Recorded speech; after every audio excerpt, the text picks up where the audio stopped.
So thank you again for joining me on this series that is inquiring into different methods of communication and communication styles and tools that I have learned that I wanted to share with you all. The last section talked about listening and ways to listen and hear without having background conversations happening in your own mind.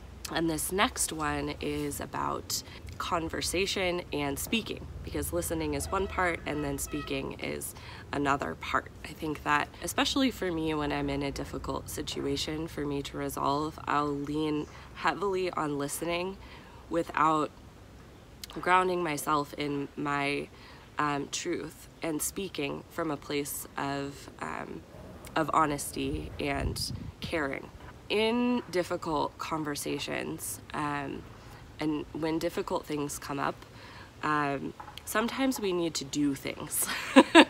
And sometimes we need to do things together, or we need to kind of separate responsibilities among others. And there are some things that we can, some steps that we can take to kind of line ourselves up well for actually getting things done. One thing to do is to make a request.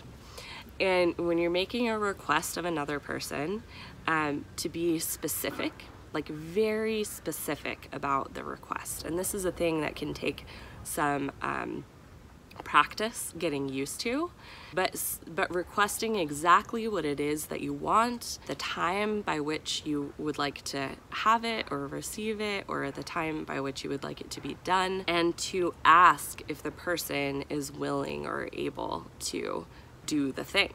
By making the request and asking, you give the person an opportunity to respond in a few different ways. So they can say no, they can say not right now, they can say yes but, yes but I need these things in order to do it, yes but I need to finish these other things first, or yes, I'm game, let's do it right now.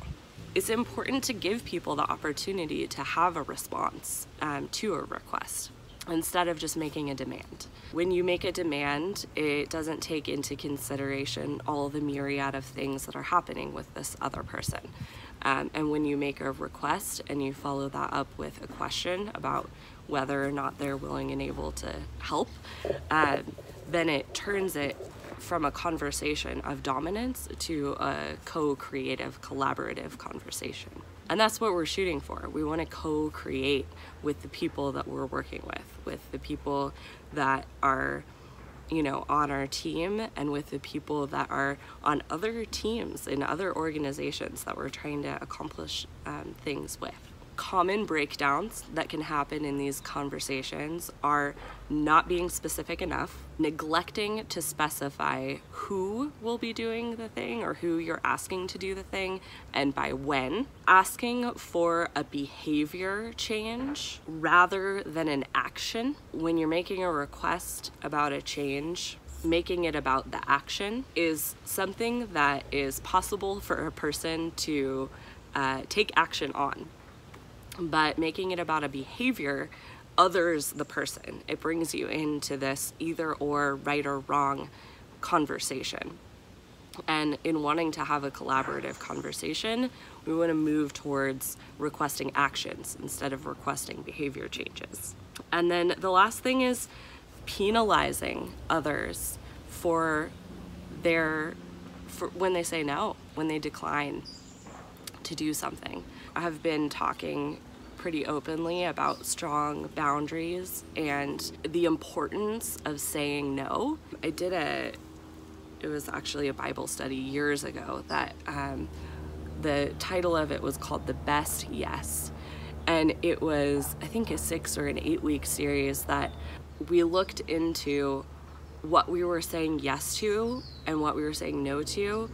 And, the yeses that for us were really not yeses. They were not things that we actually wanted to be doing. And so we got some really good practice in declining offers and in in, gracefully and wholeheartedly and honestly backing out of commitments that were no longer the right fit. Without that ability, we end up doing a whole bunch of things that are just not what we really want to be doing. And so it's important to I do this on a fairly regular basis, but to look at what I have going on and to decide what's actually a no for me, what doesn't actually fit with the flow anymore, and then to back out of those commitments. And it is hard, and it can be disappointing to back out of things and to back out of important work that you've been involved in, but others will continue the work. When you are not fully in something, it doesn't do good for you to continue to be there because you're not fully there. And so we should be fully in whatever it is that we're doing. And so this, when we penalize others for saying no, it's also othering them, it's making an us versus them situation arise. Instead of just recognizing, okay, this person doesn't have this to give anymore. And, maybe there's a way to continue the relationship in a different way. Maybe there isn't. Maybe, time is long. You never know what will happen. When you're thinking about generating action with others in a co-creative, collaborative way, just bringing it back to the beginning, which is a specific request, time-bound, being clear who you're asking the request of, and making it a question. Giving the person the opportunity to say no, or say later, or say, heck yes, let's do it today. I'd like to invite you to tell me what you think about this, if this is helpful for you, if you think there's a better way to do it that's different than this, please tell me. I would love to know. I'm always trying to learn and better communicate.